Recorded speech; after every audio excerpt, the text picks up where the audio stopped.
Olá, sejam bem-vindos à primeira aula do módulo 4, indicadores.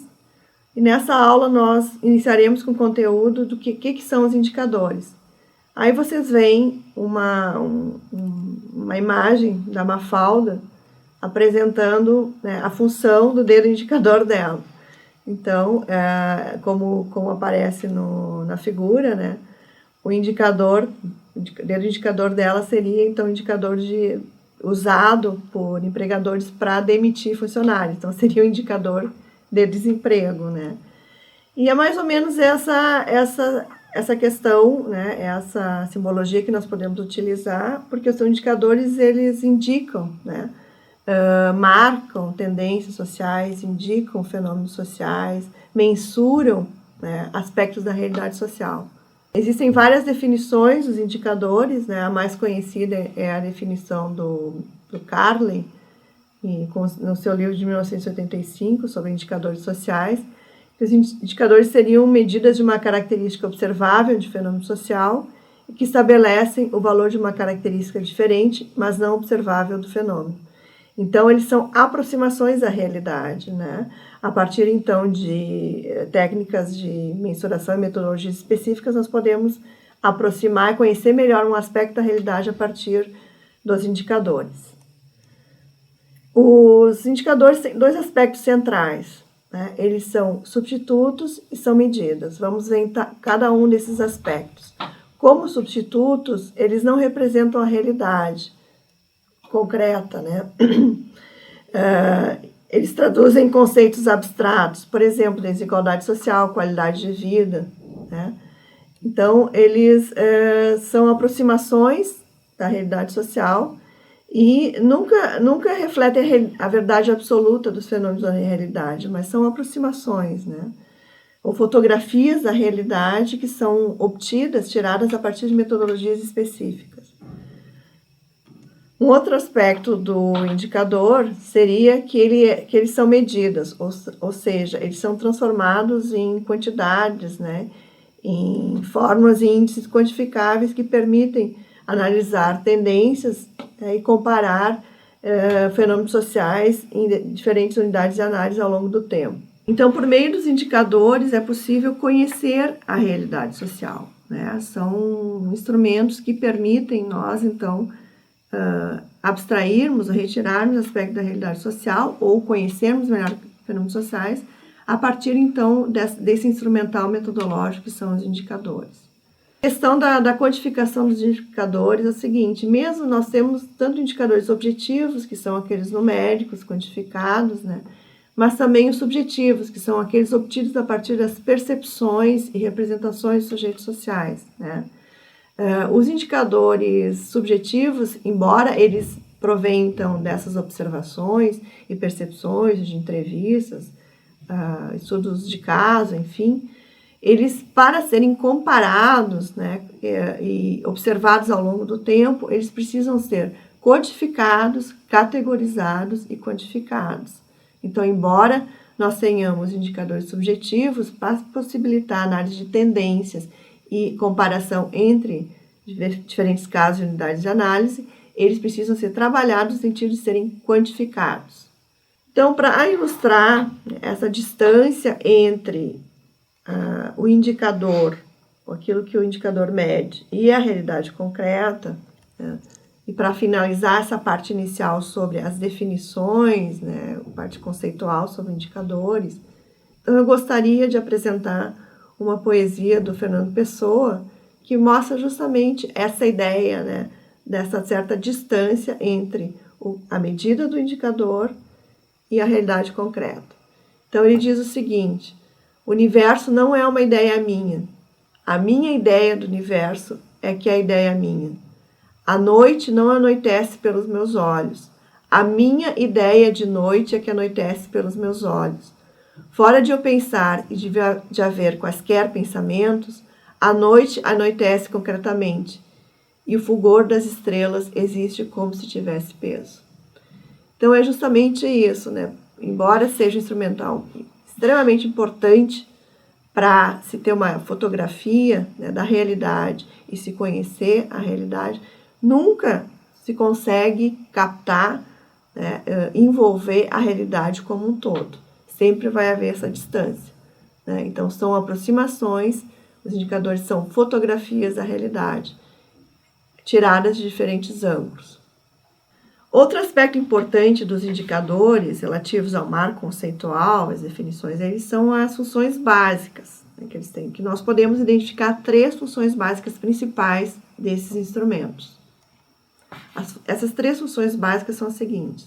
A primeira função é a função científica, né, que os indicadores representam instrumentos de pesquisa social, né, de pesquisa, que permitem nós conhecermos fenômenos muitas vezes complexos, né?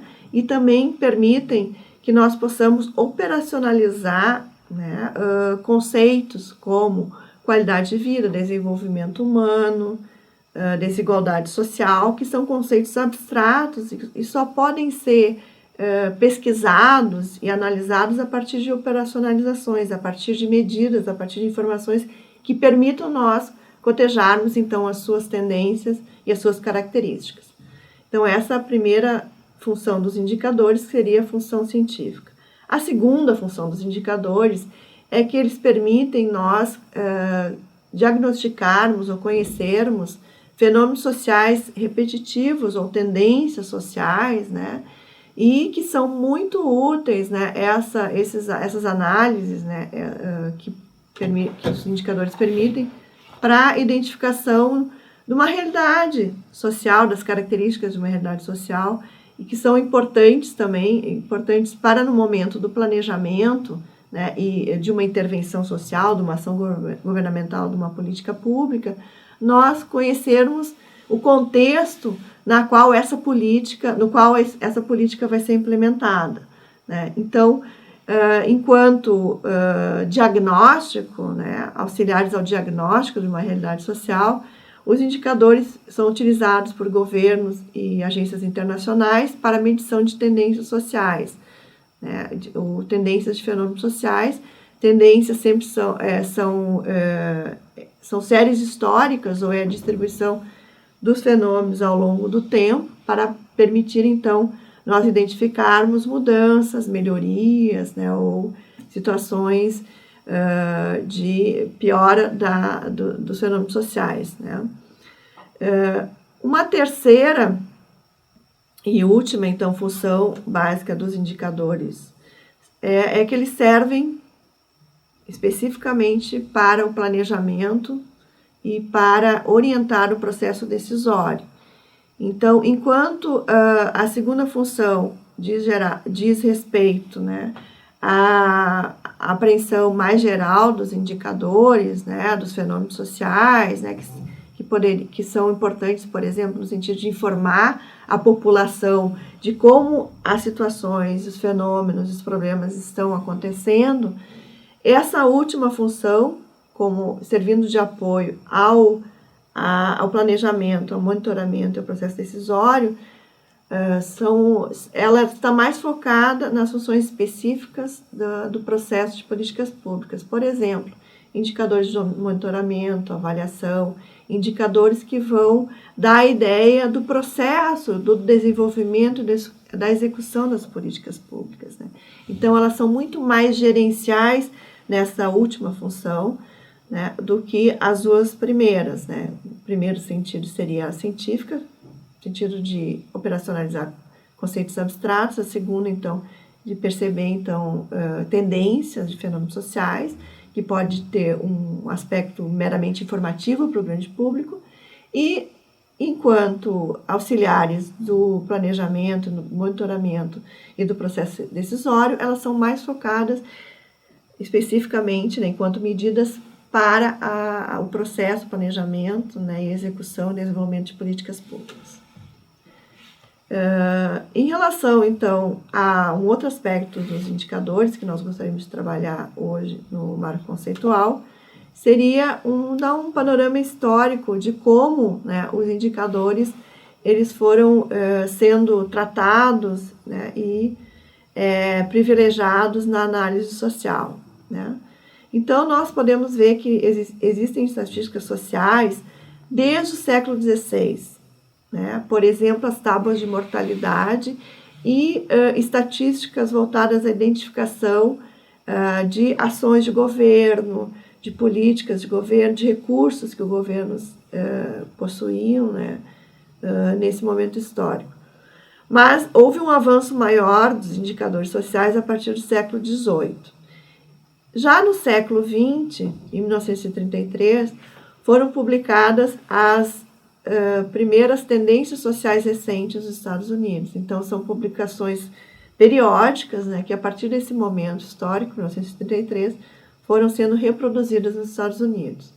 Após a Segunda Guerra, há uma consolidação, um fortalecimento da ideia dos indicadores, porque se percebeu que as medidas econômicas, ou os indicadores econômicos, como o PIB, o Produto Interno Bruto, elas eram insuficientes, né, para dar conta de uma ideia de desenvolvimento ao invés de crescimento, ou elas eram incapazes de dar conta de toda uma realidade social relativa, então, a essas ações, né, governamentais e não governamentais também, que visavam, né, ou o crescimento econômico, o desenvolvimento, ou o progresso, então, de uma nação. Na década de 60, também no século XX, nós observamos que vários países já possuíam sistemas de indicadores, né, e para a elaboração, né, e também para a publicização, a publicação de indicadores sociais, né. Nessa década, um fato importante que aconteceu foi que a NASA, a Academia Norte-Americana, a NASA, que é envolvida então com a aeronáutica e a administração espacial dos Estados Unidos, contratou a Academia Norte-Americana de Artes e Ciências para desenvolver um projeto, né, que iria avaliar os efeitos secundários do programa de exploração espacial na sociedade, né? Então, quais os efeitos, né, que esses projetos, esse programa, então, da NASA estavam provocando, né, na sociedade norte-americana. Com isso, os pesquisadores identificaram, porque a par, então, da grande proliferação, né, das tendências recentes de indicadores, fenômenos, existia uma ausência de metodologia, de uma metodologia padronizada para a elaboração de indicadores. Então, esses pesquisadores se voltaram, então, à construção desses procedimentos metodológicos padronizados, né, para a elaboração de indicadores nos diferentes países, a começar pelos Estados Unidos. Nessa experiência, né, que foi no ano de 1965, foi publicado um livro que foi um marco, né, no movimento dos indicadores sociais, que foi o livro Social Indicators, do Raymond Bauer, né? E com isso, esse livro, então, possibilitou a profusão, então, dos indicadores a partir da elaboração com procedimentos científicos padronizados, né, e válidos, no sentido, então, de melhorar a produção dos indicadores. Com essa ampliação, então, né, da elaboração de indicadores, um pesquisador, Otis Dudley Duncan, chamou, né, esse movimento, né, essa profusão de trabalhos como movimento dos indicadores sociais, em 1969. Então, quando se fala da expressão movimento dos indicadores sociais, se deve, então, essa expressão a essa denominação dada por esse pesquisador, Otis Dudley Duncan, que é um pesquisador que trabalha com tábuas de mortalidade, com mobilidade social, enfim, uma série de aspectos, né, relacionados com indicadores sociais.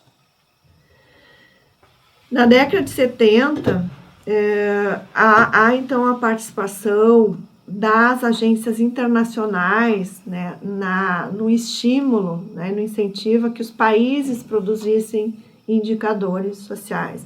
E com esse incentivo, com essa ênfase, né, dada por esses organismos internacionais, como a Organização Mundial de Saúde, as Nações Unidas, surgem novos conceitos e metodologias, né, envolvidas com os indicadores sociais, né. Nesse momento, né, uma aspecto importante para se entender a história dos indicadores sociais é que surge o questionamento a fundo mesmo e com maior seriedade sobre os indicadores econômicos, né? Então, um conceito-chave que surge na década de 70 é o conceito de qualidade de vida. E a qualidade de vida não pode ser medida apenas por indicadores econômicos, como Produto Interno Bruto. Está longe, esses indicadores estão longe de medir a qualidade de vida numa determinada realidade social, um determinado país, um determinado espaço social. Então, o conceito, que é um conceito abstrato, qualidade de vida, se tornou a meta de todos os pesquisadores a partir de então, né, para que se criassem indicadores que dessem conta desse conceito, que pudessem operacionalizar esse conceito, qualidade de vida. Aí o que surge nesse momento? Os indicadores subjetivos, porque foi importante para vários países consultar as pessoas, né, a população, né, que então estava passando, né, por situações de intervenções de políticas públicas, a mudança na sua realidade social, como essas ações estavam impactando, estavam modificando a sua qualidade de vida e o que eles entendiam, né, por qualidade de vida.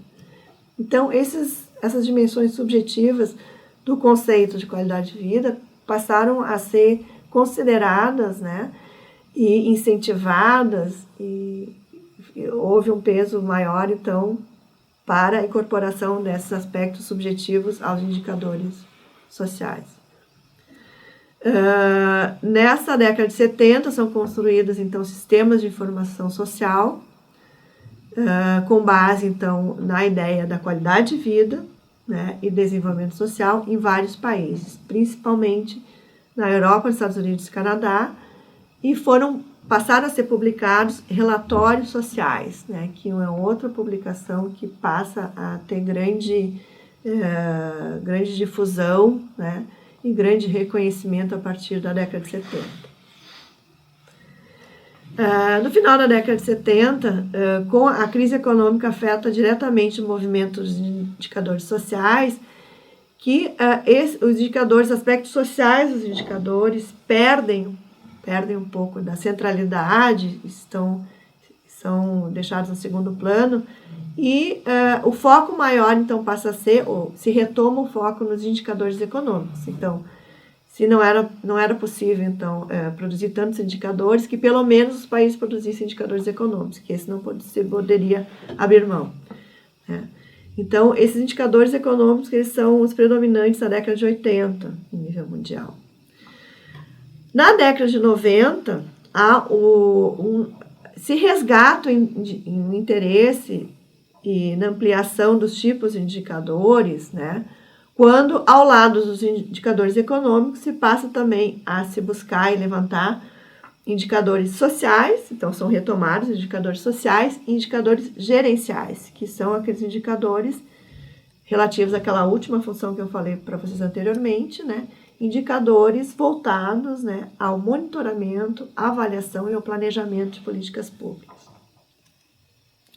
Nesse momento, também na década de 70, o que já estava consolidado em nível nacional também é transferido para esferas subnacionais de governo. Por exemplo, estados, prefeituras também passam a dar importância, né, e a produzir indicadores sociais, sistemas de indicadores sociais, né. Também indicadores que mostrassem o resultado do avanço tecnológico, né, e das políticas públicas. Esses sistemas de indicadores sociais que foram sendo produzidos não só na esfera federal, né, mas também na esfera estadual e municipal, eles foram possíveis de serem desenvolvidos e consolidados a partir do avanço da informática, né? E, como eu falei anteriormente, também se passa cada vez mais a se privilegiar os indicadores voltados ao monitoramento e avaliação de ações governamentais. Entre a década de 90 e 2000, o que acontece, né? É o momento dos indicadores compostos. Então, se deu conta né, o movimento de indicadores sociais e os pesquisadores inseridos nesse movimento se deram conta de que os indicadores simples, ou seja, que envolviam só um aspecto, um fenômeno da realidade, não davam conta do conceito tão complexo e tão multidimensional que é o conceito de qualidade de vida. Então, passaram a se buscar metodologias de construção de indicadores compostos. O que são indicadores compostos? São aqueles que pegam mais de uma dimensão ou mais de um subindicador, mais de um indicador para resultar numa cifra reduzida, né? O grande exemplo é o Índice de Desenvolvimento Humano, que pega 3 dimensões, né, do desenvolvimento humano, né, que são a dimensão saúde, a dimensão renda e a dimensão educação, cada um com variáveis e indicadores específicos. Se faz, então, uma média desses 3 indicadores e se cria, então, o indicador ou Índice de Desenvolvimento Humano, né? Então, eles são utilizados, esses indicadores compostos, para sintetizar, né, várias dimensões de um mesmo fenômeno. No caderno de estudos, vocês terão outros exemplos de indicadores compostos, além do Índice de Desenvolvimento Humano, que foram elaborados, então, por diversos organismos, né, principalmente aqui nós exemplificamos através de centros de pesquisa brasileiros que desenvolveram também indicadores compostos, né, como, por exemplo, o índice de pobreza, o índice de pobreza relativa, o índice de desenvolvimento municipal da entidade Firjan, nos Estados Unidos, no governo do Rio de Janeiro, né? Então, N exemplos de indicadores compostos vocês terão no caderno de estudos. Adiantando um pouco mais esse assunto, vocês vão ter agora um gráfico, né, que mostra, pela importância do indicador composto, é importante que nós agora salientemos, né, a ideia de como são construídos os indicadores compostos, né, que nós pegamos, então, 3 subindicadores, indicador 1, o indicador 2 e o indicador 3, e daí nós temos que ter muito cuidado em quais dimensões da realidade nós vamos privilegiar para inserir no indicador composto, né? E como nós vamos combinar essas dimensões.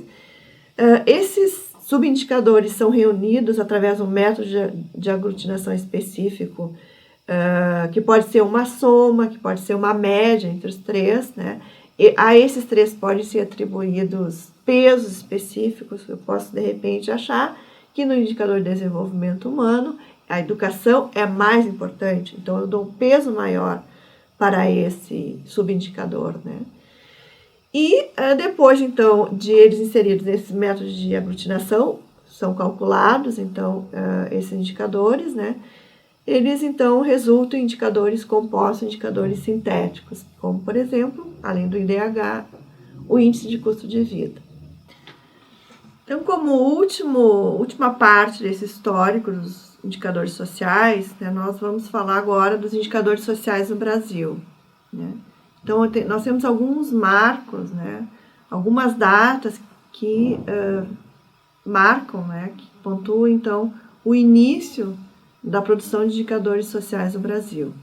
Em 1974, foi criado o Conselho de Desenvolvimento Social do Governo Federal, né, durante a ditadura militar, para conduzir a política social, e no ano seguinte, né, esse conselho, ele, para cumprimento das diretrizes do segundo Plano Nacional de Desenvolvimento, esse Conselho de Desenvolvimento Social, ele propôs a construção de um sistema de indicadores sociais no Brasil. Então, o ano de 1975 marca, então, o início, né, da preocupação, né, da diretriz de que no Brasil, então, deveria ser formulado, então, um sistema geral, federal, né, para elaboração e publicização de indicadores sociais voltados à realidade brasileira. Neste mesmo ano, né, a Superintendência de Desenvolvimento do Nordeste, a SUDENE, passa a incentivar também a construção de indicadores sociais específicos da região Nordeste, né? E a partir de então, né, essas pesquisas sistemáticas envolvendo indicadores são disseminadas, né, por vários órgãos federais e também por órgãos de pesquisa estaduais, que passam, né, a também incorporar essa estratégia, essa diretriz, né, de construção de medidas para melhor compreensão e entendimento da realidade social específica de estados, de municípios e também a realidade nacional. Também são disseminadas pesquisas, né, sistemáticas e construção de sistemas de informações em várias áreas de políticas, né, em várias áreas do governo. Por exemplo, em 1939, surgem as primeiras pesquisas educacionais. Então, pouco antes, até na década de 70, já existiam pesquisas educacionais no Brasil e que eram publicadas no livro Ensino Brasil. Posteriormente, em 1974, é criado o INEP, que é hoje, então, a grande agência, né, de produção e disseminação de estatísticas educacionais. Em 1965, é criado o Cadastro Geral de Empregados e Desempregados, o CAGED, pelo Ministério do Trabalho e Emprego, MTE. Né? Então, a partir dessa data, 65, nós já temos o CAGED, que fornece informações importantes sobre a situação dos empregados e desempregados, né? Especificamente emprego formal. Em 1969, inicia a tão conhecida PNAD, né? A Pesquisa Nacional de Amostra por Domicílio pelo IBGE. Então, posteriormente, ela é reproduzida, né, anualmente ou sistematicamente por esse instituto. Em 1975, nós temos a criação do também conhecido o SIM, o Sistema de Informações sobre Mortalidade, né, pelo Ministério da Saúde. Em 75 também é instituída a Relação de Informações Sociais, a RAIS, né, que fornece informações sobre empregados e também sobre aspectos das empresas, características das empresas e das pessoas jurídicas, né, no Brasil. Né? O Ministério do Trabalho e Emprego também é o que institui, né, e gerencia essa RAIS. Em 1980 é criado, também bastante conhecida, a Pesquisa Nacional de Emprego e Desemprego, a PME, né, pelo Instituto Brasileiro de Geografia e Estatística, o IBGE. Então, são pesquisas, né, importantes que passaram a ser, a partir desse momento inicial, passaram a ser reproduzidas sistematicamente e hoje todos conhecemos, né, esses dados, essas informações que são muito importantes, que são essenciais para a construção de indicadores específicos por áreas temáticas. E agora, então, nós vamos partir para um novo conteúdo, próximo conteúdo dessa primeira aula, que são as classificações dos indicadores. Os indicadores podem ser classificados de diferentes formas. Né? Nós aqui vamos apresentar as formas principais, né, que foram selecionadas entre várias outras possíveis. Né? Nós podemos classificar os indicadores, por exemplo, né, como primeiro critério de classificação, por abrangência analítica e aplicação. Né? Então, nós temos os indicadores, né, que respondem mais o interesse da pesquisa social, né, para identificar mudanças sociais com relação, por exemplo, à desigualdade. Então, esses seriam indicadores mais teóricos e voltados a um interesse mais científico, né? E um outro tipo de indicador, seguindo esse critério da abrangência e da aplicação, nós temos indicadores voltados às políticas públicas, né? Que são mais aplicados e manipulados. Um outro critério que nós podemos, então, classificar e indexar os indicadores é o critério da utilização prática, né, que seria um segundo critério. Né? Nós teríamos, então, de acordo com esse critério, indicadores informativos, que pretendem descrever o sistema social e as mudanças, indicadores preditivos, que são aqueles que, além de informativos, eles buscam prever situações futuras, né? Possibilitam a previsão, o prognóstico de novas situações, né? A partir, né, de, por exemplo, intervenções que possibilitem chegar a essa situação ideal futura, né? São os preditivos, ou seja, apontam sempre para uma situação futura, e os indicadores orientados para o problema, né, que apontam situações políticas e medidas de problemas sociais específicos. Então, por exemplo, problema social, que é objeto de intervenção em termos de políticas públicas, seria o déficit habitacional, né? Então, são indicadores que vão medir, vão dar conta desses problemas sociais, objeto de políticas públicas específicas. E, por fim, nós temos como um quarto tipo dentro desse critério da utilização prática, nós temos os indicadores gerenciais, né, que dizem respeito mais à avaliação e ao monitoramento de programas e projetos públicos. Um outro terceiro critério pelo qual nós podemos diferenciar e classificar os indicadores é o critério de eles serem descritivos ou analíticos, né? Os descritivos, eles não envolvem, né, relação de causa e efeito. Por exemplo, eu quero investigar o problema do desemprego. Ponto. Então, é só um problema do desemprego. Ou então, 2 problemas sociais, mas sem estabelecer entre eles, né, uma situação de o que está causando o outro, né? Já os indicadores normativos ou avaliativos, ou explicativos, eles trazem essa relação, né, de causa e efeito. Então, pegando como exemplo o indicador de desemprego. Então, quais seriam as causas, né, envolvidas, né, que provocam esse fenômeno social, esse problema social do desemprego? Então, entre as causas, eu posso elencar, né, a crise econômica, a falta de qualificação profissional, né, a falta de postos de trabalho, né, uma série de causas, né, de fatores que desembocam, então, na produção como resultado do desemprego. E para cada uma dessas causas, eu vou construir indicadores específicos, né? Então, indicadores sobre qualificação profissional, indicadores, né, sobre a questão da abertura ou não dos postos de trabalho, né, e indicadores da crise econômica também. Então, com isso eu vou ter 3 subindicadores, ou 3 causas, que podem ou não estar relacionados, né, com a ampliação ou a diminuição do desemprego. Né? Então, eu estabeleço relações de causa e efeito, né, entre esses indicadores relativos a causas e fatores causais e um indicador do efeito ou do resultado, né, desses fatores causais. Um quarto critério pelo qual eu posso classificar os indicadores, né, seriam os indicadores de acordo com uma dimensão objetiva ou subjetiva do fenômeno. Os indicadores objetivos são aqueles obtidos de uma forma mais rápida na realidade e que são diretamente quantificáveis, né?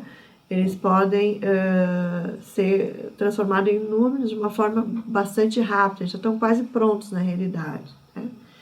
Então, por exemplo, indicadores, o PIB seria, né, um indicador objetivo.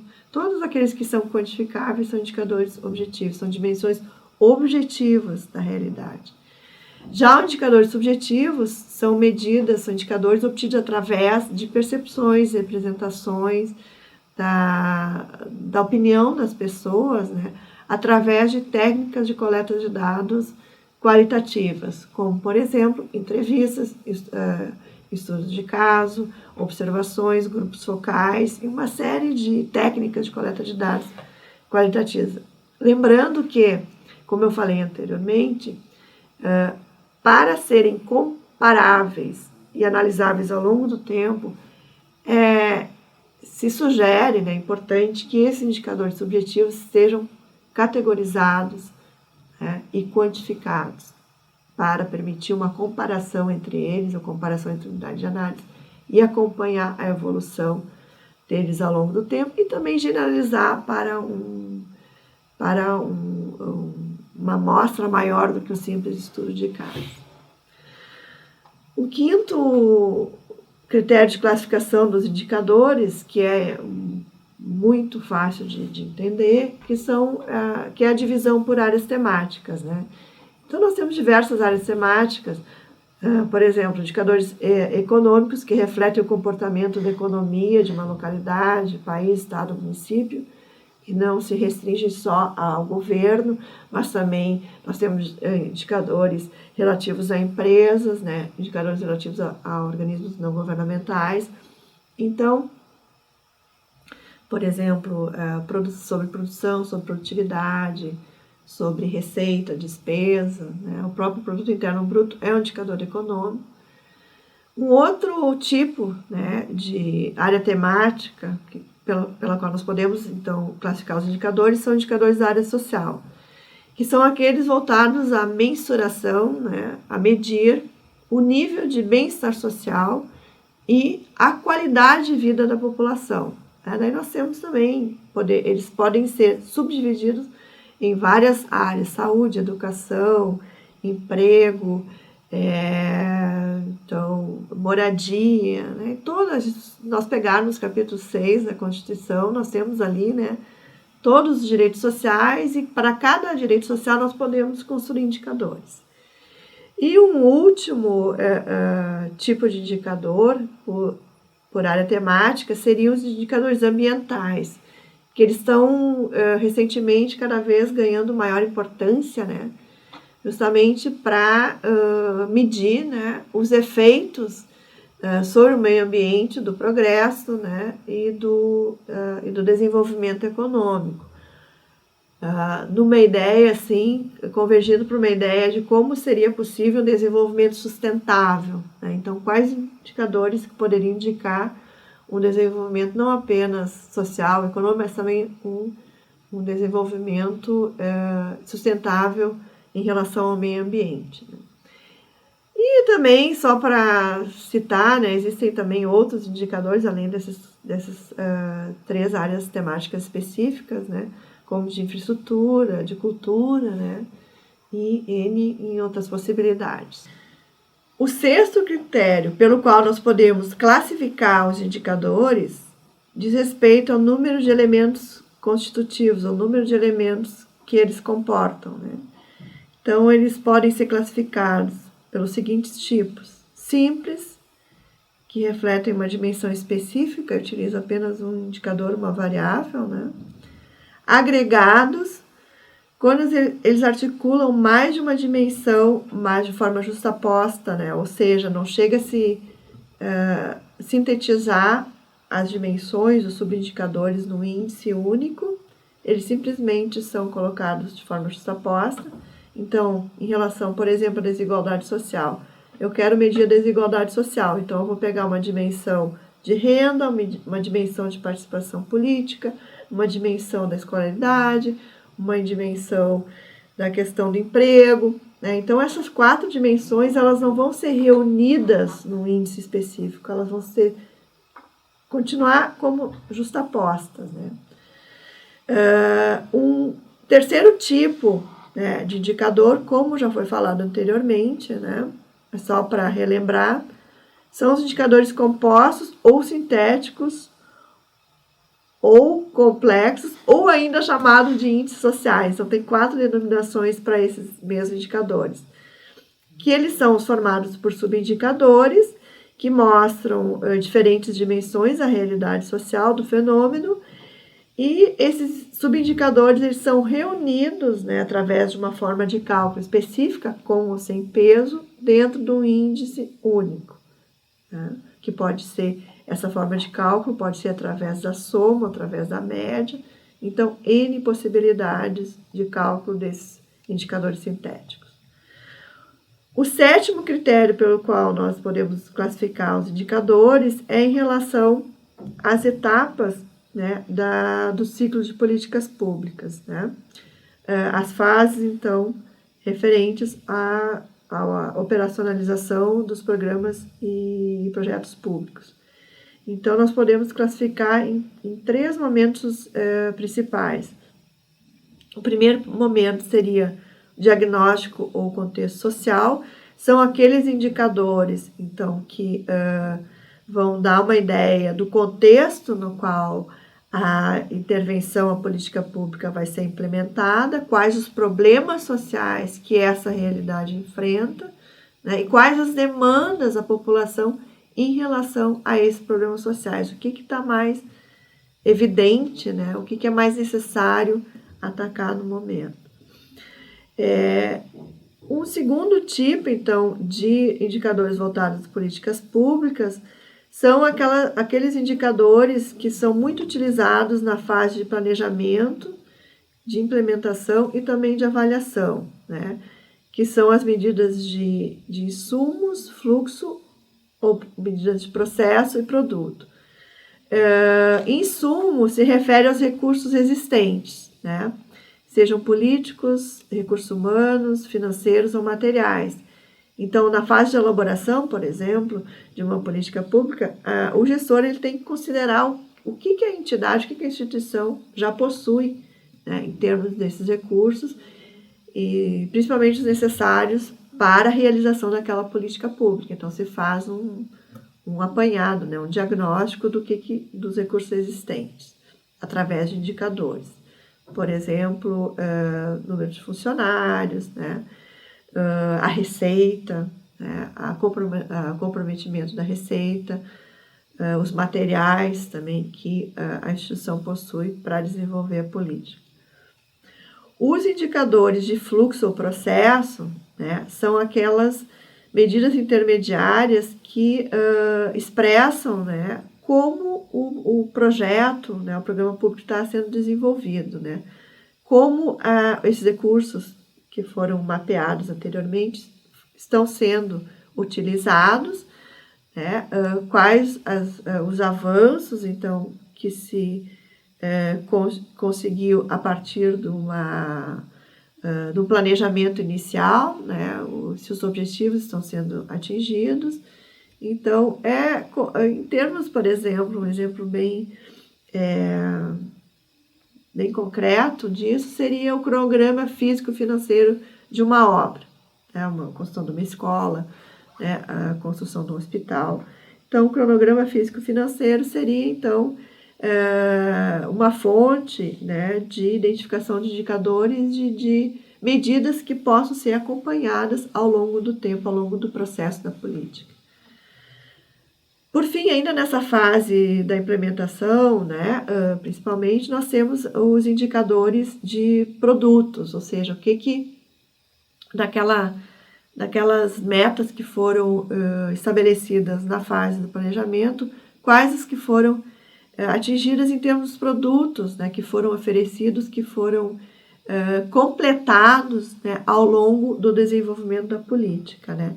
Um produto seria, como pegando o exemplo que eu dei anteriormente, né, hospitais construídos, creches construídas, né, escolas construídas.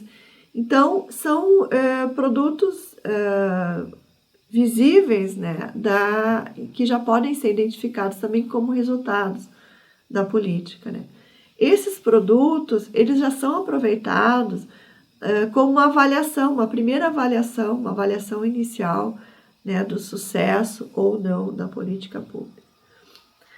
Por fim, nós temos, então, os indicadores de avaliação, que daí sim são aqueles específicos para avaliação da política, que dizem respeito aos resultados dessa política e ao impacto. Resultados seriam, pode-se até pensar em termos de produtos, mas também se as metas estabelecidas no projeto, ou no programa, ou no documento da política, se aquelas metas foram atingidas ou não, né, os resultados em relação às metas, em relação aos objetivos da política. E os indicadores de impacto, eles vão se fixar, então, sobre o efeito das políticas e dos resultados das políticas sobre o meio na qual elas foram implementadas. Por exemplo, se a gente pensar em termos de políticas que pretendem a redução da violência em determinado espaço social, um indicador de impacto seria justamente isso, se os índices de violência, os índices de homicídio foram reduzidos ou não após a efetivação da política, né? Se houve essa melhoria na qualidade de vida do meio onde as políticas foram implementadas.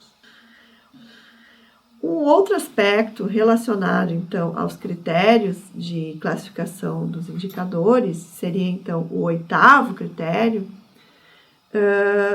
diz respeito aos indicadores de desempenho. Os indicadores de desempenho, também chamados indicadores institucionais, medem os esforços que as instituições elas empreendem, né, levando em conta os recursos dos quais elas dispõem para atingir os resultados planejados ou previstos em projetos e programas específicos, né? Então, mede o esforço da instituição para atingir um resultado específico. Esses indicadores de desempenho eles podem ser divididos em indicadores de eficiência, eficácia e efetividade. A eficiência diz respeito à relação entre os meios utilizados e os resultados produzidos, né? Então, se os resultados eles ficaram muito aquém do gasto que foi realizado, essa política ela pode ser considerada ineficiente, né? Se os gastos foram maiores do que os resultados. Um outro tipo seria os indicadores relacionados com eficácia.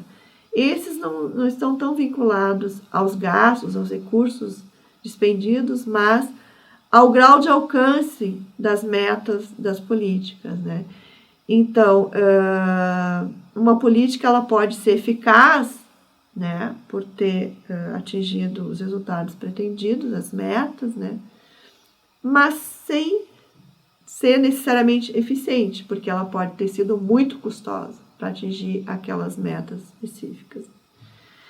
E um último indicador relacionado, né, ao desempenho seria o indicador de efetividade, que daí está mais relacionado a indicadores que medem o impacto, né, das políticas, que vão então mensurar esses indicadores de efetividade, os efeitos, né, no meio social, na sociedade, dos resultados da política. É preciso salientar, antes de concluir essa parte, que esses critérios eles não são estanques, não são excludentes. Então, o mesmo indicador, o mesmo tipo de indicador, ele pode figurar em mais de um desses critérios. Então, eles não são excludentes, não são estanques, né? Por exemplo, o indicador de desigualdade social, né, ele pode estar situado em mais de um desses 9 critérios. Por fim, então, o último critério seria o critério de abrangência geográfica. Esse é bem mais fácil de entender, né? E diz respeito, então, aos níveis de abrangência, ao escopo, né, dos indicadores.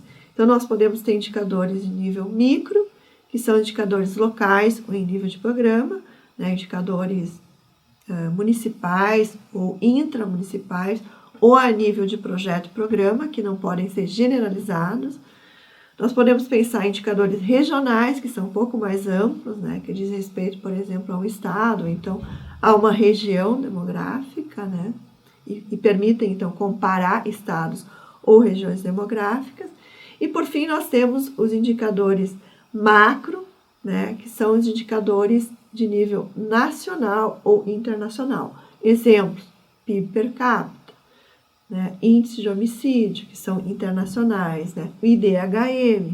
Então, todos os países têm, ou maior, não digo todos, né, mas grande parte dos países tem como medida, né, de desenvolvimento humano o IDH, né. Então, eles são exemplos de indicadores internacionais. Nós agradecemos a participação de todos, então, nessa primeira aula do módulo 4. Dúvidas, né, sugestões, comentários podem ser acessados nos chats ou então no fórum e também no material de apoio. E convidamos a todos, então, a participarem da próxima aula do módulo 4, Indicadores. Obrigada.